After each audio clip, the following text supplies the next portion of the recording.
And today we're going to be talking about the uses of different words, okay? So let's get started. The first word that we're going to talk about is would. Would is that word that we use mostly in conditional phrases to talk about an imaginary situation, okay? Because it adds a condition to the sentence, okay? La primera de la que vamos a hablar es would, que lo utilizamos mucho en las conditional phrases porque nos ayuda a colocar una condición, sobre todo en situaciones imaginarias, okay? So in the affirmative way, would will come before the verb.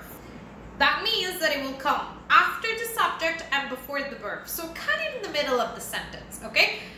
Viene después del subject y antes del verb. Es un poco como que en el medio de la sentence, okay? So in the affirmative form, we will use it something like this. Dad would sing to us every night. The important thing about the would is understanding that we cannot use it with another modal verb, okay? Would is also a modal verb, so we cannot connect it with other modal verbs in the same sentence, okay? Es importante que sepan que el would también es un modal verb y no lo podemos utilizar conectándolo con otros modal verbs en la misma sentence, okay? Now, the negative form of would will be something like this. We don't use anything like wouldn't, would don't, would doesn't, or would didn't, okay? We just use the contraction and apostrophe T, okay? That's it. So it will be something like, there wouldn't be any food at home, okay? So take a look at the sentence in the presentation because this is the right way to use the would in a negative sentence. Vean muy bien la oración que está aquí en la presentación porque esa es la manera correcta de utilizar el would in the negative form. No usamos el would didn't, would doesn't, would don't, okay? Es solamente la contracción como la ven aquí. Enough basically means as much as necessary, okay? It's that word that makes us understand that we are to the limit, okay?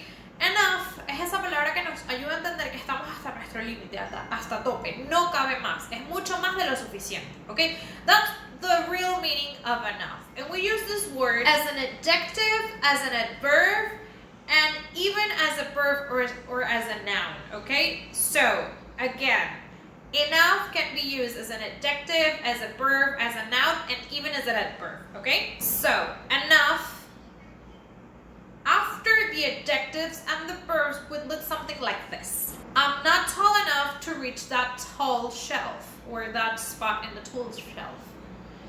After the adverbs will be something like I'll make sure I'll drink enough during the day. And before the nouns will be something like this. There isn't enough bread to make sandwiches. So now we're going to talk about the articles. The articles are words that you know for sure and that you use pretty much in any sentence that you make, okay? The articles are three types of articles, A, N, and D. A and N are indefinite articles, and D is the definite article, okay? Why we call it the definite article? Because we use it to indicate the identity of the subject, okay? And we use it before the noun in the sentence. Now, why we call it the indefinite article? It's because we're talking about a general identity in the sentence. So we use A for singulars and N for plurals, okay? And be careful because N it's used before words that starts with vowels. I left a link in the presentation. I think it's over here. It says click here, where it takes you to a page that gives a lot of different examples of how to use the articles, okay? There's another thing that you need to keep in mind. There's also something called a zero article, okay? We could have a sentence with no article at all. También hay algo llamado el zero article. Es decir, podemos tener una sentence en donde no hay ningún article, okay? In this presentation, the one that we're seeing right now, I give you an example of three different ways, like to use the article, the A article, the an article, and the zero article, okay? I can talk about something without actually defining the identity of the article. Okay guys, that's it for today's class. Remember that you have a student book activity. It's already uploaded in the Google Classroom. We talk about this on Wednesday.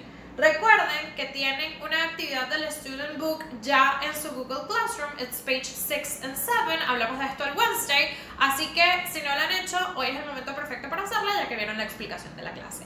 Remember that if you have any questions, any doubts, anything that you want to talk about, you can leave them in the comments in the Google Classroom, or you can send me an email. I am right here, or we can even discuss it in our next session. I am sorry, what's going on with me? That's it for today, kids, and see you in